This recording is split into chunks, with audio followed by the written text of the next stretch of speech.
এখানে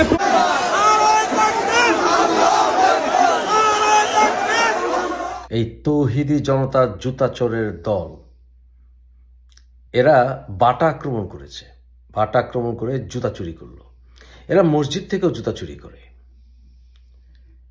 এরা বাটাকে আক্রমণ করেছে প্যালেস্টিনিয়ান ইসরায়েলি কনফ্লিক্ট ইস্যুতে। গাধার বাচ্চারা জানে না যে বাটা কোম্পানি প্রতিষ্ঠিত হয়েছিল একজন রোমান ক্যাথলিকের দ্বারা, চেকোস্লোভাকিয়ার। সে ইহুদি ছিল না।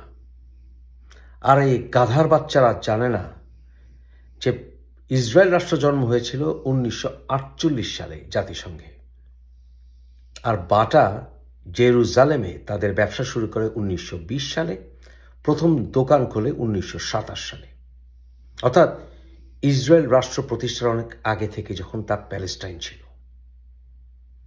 এই জুতা চোরের দল আসলে অজুহাত খোঁজে, কখনো প্যালেস্টাইনের ইস্যু ধরে, কখনো আওয়ামী লীগের ইস্যু ধরে, বাড়ি ঘর লুটপাট ভাঙচুর।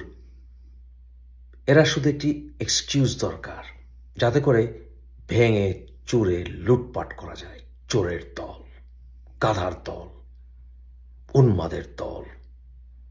আমাদের জাতির লজ্জা, মুসলমানদের লজ্জা। শয়তানের দল, মূর্খের দল, অমানুষের দল, কুত্তার দল।